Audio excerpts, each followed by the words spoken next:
The evening sunlight filtered through the dense forest, casting a warm glow over Buddha's serene figure beneath the Bodhi tree. Disciples gathered around, their hearts filled with quiet reverence and curiosity, waiting for words that would dissolve their inner turmoil. Buddha's gaze wandered gently, taking in the expressions of those who sought solace in his teachings with earnest devotion. One elderly monk approached, his steps deliberate and hesitant, his wrinkled hands clasped together in respectful supplication. "Master," the monk began, his voice trembling as he conveyed his request, "a distant village cries for your wisdom. Their conflicts have consumed their peace. Only your presence can untangle their burdens and restore harmony to their troubled hearts." Buddha studied the monk's face, his eyes a mirror of profound compassion and endless understanding. "My friend," Buddha said softly, "the essence of kindness is knowing when to extend oneself and when to conserve one's strength. We are finite beings, each possessing only a measure of energy to give freely to others in need. If we attempt to carry every burden, we diminish our ability to carry those that matter most.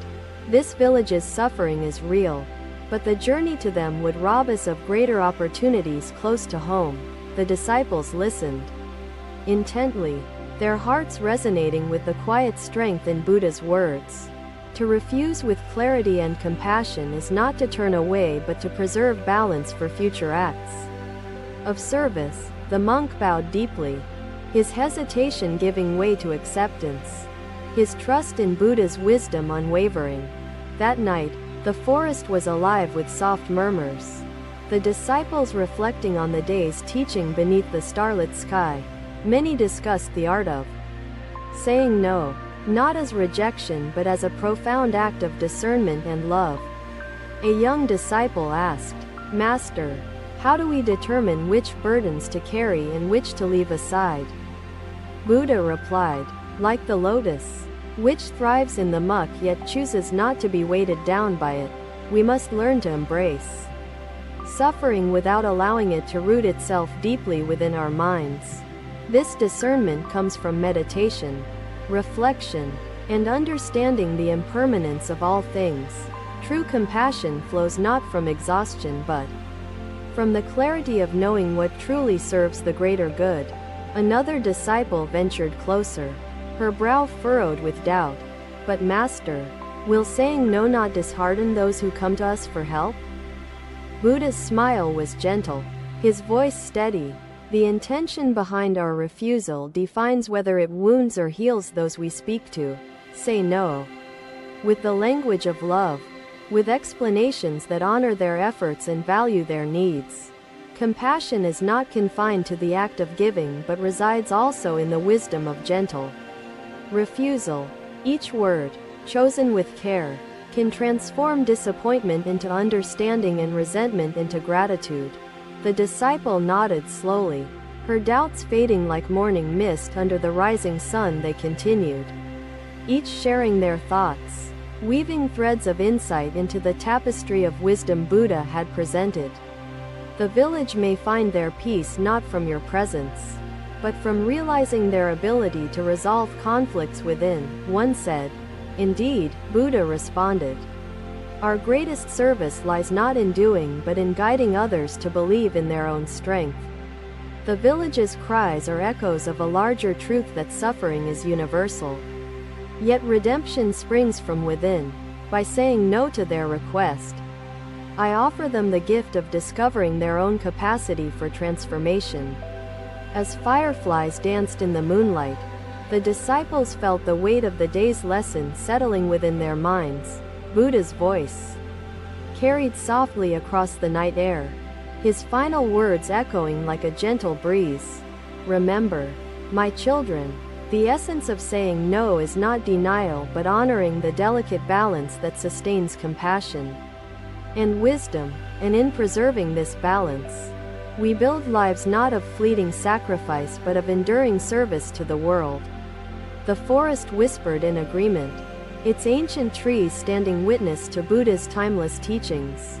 Etched deeply into the hearts of his disciples, through the night, Conversations drifted into silence, the disciples retreating into quiet meditation under the canopy of stars. As dawn approached, the first rays of light illuminated the Bodhi tree, standing as an eternal symbol of transformation and clarity. Buddha's serene figure remained a source of unwavering wisdom amidst the impermanence of life's endless currents. Another day, another sunlit morning found Buddha walking along the forest trail, his presence radiating serenity as birds sang sweetly. Disciples followed closely, their footsteps soft upon the earth, their minds eager for teachings that could illuminate their daily struggles. As they approached the edge of the monastery grounds, a merchant arrived, his garments adorned with the richness of far lands. The merchant bowed deeply, his voice trembling with reverence as he spoke. "Great Lord, I have sought you from distant realms. I bring gifts of gold and rare treasures, offerings to earn the wisdom that only your infinite insight can provide." Buddha's gaze fell upon the merchant, his expression neither approving nor disdainful, only a quiet wellspring of understanding. "My friend," Buddha said, his voice calm and even, "your journey reflects your great yearning for truth and understanding, but wisdom cannot be bought with gold, nor can it be bartered through treasures of worldly possessions or material wealth. The path to enlightenment is not paved with riches but with humility, mindfulness, and the willingness to let go."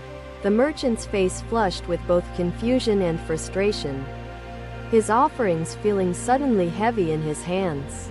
"Master," the merchant pleaded, "if these gifts do not suffice, what sacrifice must I make to earn your guidance?" "No sacrifice is required," Buddha replied, his words soft and patient, "but only the surrender of pride and pretense. The mind, uncluttered and free, becomes fertile ground for understanding. Attachments weigh down even the most sincere seeker." The disciples watched the exchange in silence, their hearts moved by the simplicity and depth of Buddha's wisdom. The merchant hesitated, torn between his attachment to his wealth and his genuine longing for the knowledge he sought. "Lord Buddha," the merchant ventured, "if I leave behind all that I possess, will you then allow me to stay?" Buddha smiled, his voice imbued with kindness. "To leave behind your possessions is but one step. The true surrender is inward. Discard the illusions of self-importance and entitlement. Only then can the teachings of the Dharma find refuge within you." The merchant sat beneath the shade of a nearby tree, his treasures forgotten as he pondered the weight of Buddha's words. "Teach me, Master," he finally said, his voice free from desperation. "Teach me to unburden myself and walk this path." Buddha nodded and addressed the disciples gathered around. "Let this be a teaching for you all, a reminder for every step. Life presents opportunities disguised as challenges. How you receive them reveals the state of your heart and the depth of your spirit. A giving heart and an uncluttered mind are essential. Together they form the foundation for boundless compassion and enduring wisdom." The merchant closed his eyes, his breathing steady, as Buddha's teachings began to sink into the depths of his consciousness. "Kindness does not seek possessions," Buddha said, "and compassion does not negotiate. They flow naturally from an awakened soul." The disciples meditated upon these words, their thoughts interwoven with the threads of humility and gratitude Buddha had offered. The sun rose higher, its rays filtering through the forest leaves. As the lessons of the morning lingered in the air, moments turned to hours as the merchant shared his journey, revealing a life entangled in the pursuit of material wealth. "I thought treasure defined my worth," the merchant admitted, his voice tinged with regret, "but now I see its hold upon me. Attachments blind us," Buddha observed, his voice unwavering, "yet the choice to release them lies within.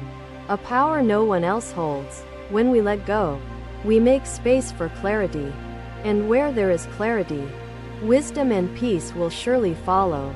The merchant pressed his hands together in gratitude, his heart lighter, his mind beginning to comprehend the teachings placed before him.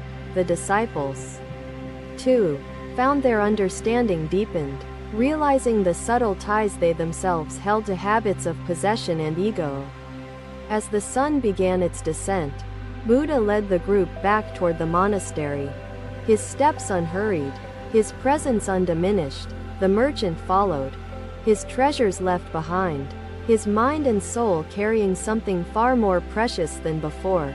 The day's teaching echoed in their minds, a simple yet profound reminder of what it means to walk the path wisely. That night, beneath the calm glow of a crescent moon, the merchant joined the disciples in meditation, his heart open and unburdened. Buddha's voice resonated in the stillness of the forest, his final words a gift for all who had gathered that day.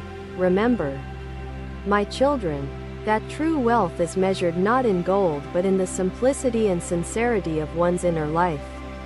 The lotus does not need riches to bloom. It thrives because it remains rooted in the essence of the present moment. Let go of the burdens you create, for in that release, you will find not loss but liberation and limitless compassion. The forest seemed to hum softly with agreement, the wind carrying Buddha's timeless words into the hearts of all who listened. Silence settled over the monastery as the disciples reflected, their breath steady, their hearts filled with gratitude for the day's lesson. Buddha sat beneath the Bodhi tree, his stillness an eternal testament to the balance and clarity he offered to the world. Another day, another tranquil dawn found Buddha seated under the Bodhi tree, his stillness embracing the first light of morning. Disciples gathered silently, their minds attentive as they prepared to receive his teachings. Sensing the profound wisdom he would share, two monks stepped forward, their faces taut with tension, their voices hesitant as they addressed Buddha in unified desperation. Master, one began, there is discord between us, and we seek your guidance to determine who should lead the pilgrimage. The other added, your blessing is essential, for only your wisdom can resolve this conflict and restore peace among us. Buddha listened in silence, his gaze resting lightly upon the monks, his presence steady, like a calm river's flow. Finally, he spoke, his voice measured and serene. Children, the desire for leadership often blinds one to the essence of unity and humility, to seek authority over others without first mastering oneself is to walk a path strewn with pride and illusion. The monks exchanged glances, their rivalry softened by the gentle weight of Buddha's words, which touched their hearts deeply. Master, one monk asked, how can we lead without knowing who is deemed worthy? Will this not breed further discord among us? Buddha's gaze did not waver as he replied, leadership does not require worthiness bestowed by others. It emerges from wisdom and selflessness within. The river does not ask who may drink from it. It flows because flowing is its nature, unbound and unseeking. Likewise, true leaders do not cling to titles or honors. Their actions inspire harmony and service without seeking recognition. The monks lowered their heads, reflecting on the deeper truths within Buddha's words. Their earlier urgency fading like morning mist-stone disciples stepped forward, their expression contemplative. Master, how can we discern whether our intentions are pure or clouded by selfish desire?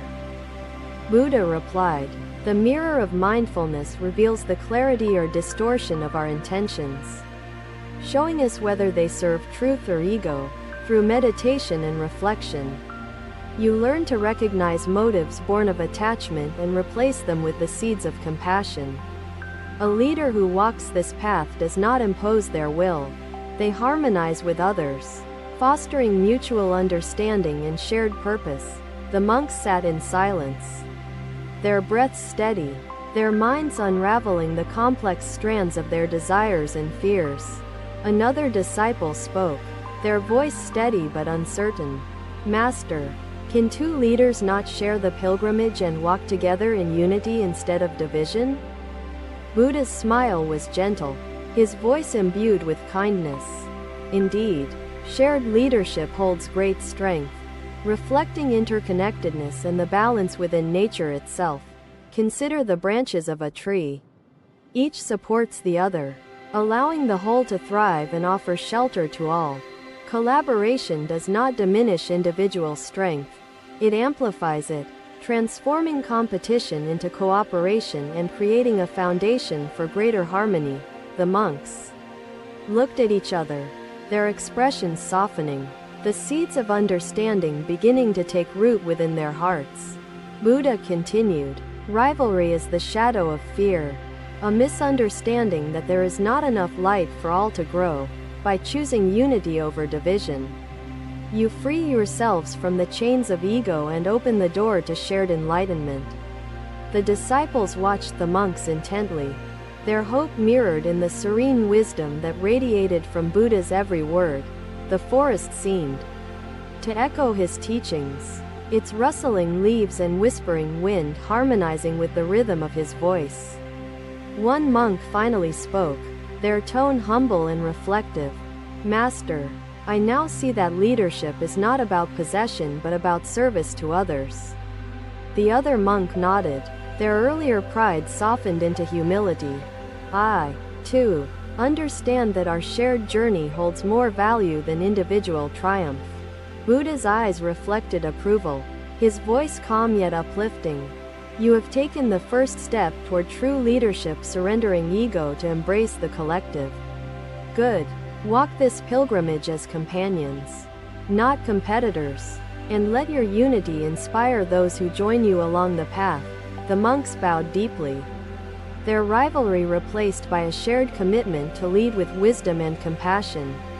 As Buddha had guided, the disciples meditated on the day's lesson, their hearts resonating with the profound simplicity and transformative power of interconnectedness.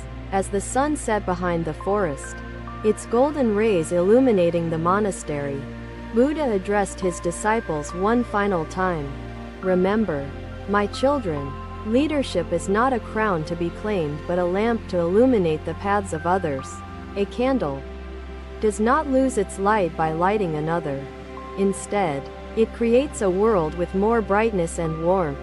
In saying no to division, you say yes to harmony, forging a path that reflects the truth of interconnectedness." The forest grew quiet as the disciples internalized Buddha's wisdom, their breaths steady, their minds anchored in gratitude and clarity. Buddha sat beneath the Bodhi tree, his stillness undisturbed, a symbol of the enduring teachings he offered to the ever-changing world. That night, the disciples and monks prepared for the pilgrimage, their hearts aligned, their steps guided by unity and purpose. The stars overhead seemed to shine brighter, as though bearing witness to the transformative power of compassion and shared understanding. Buddha's presence remained, a constant reminder of the timeless truth that all paths lead to the greater light within. To consume consciously, he continued, is to polish the mirror, ensuring your reflection aligns with the truth of interconnected existence. The disciples sat still, their breaths attuned to the rhythm of Buddha's words, absorbing each sentence as nourishment for their souls. Thank you for watching. Buddha's teachings are always with you. Subscribe to our channel and we will see you in the next video.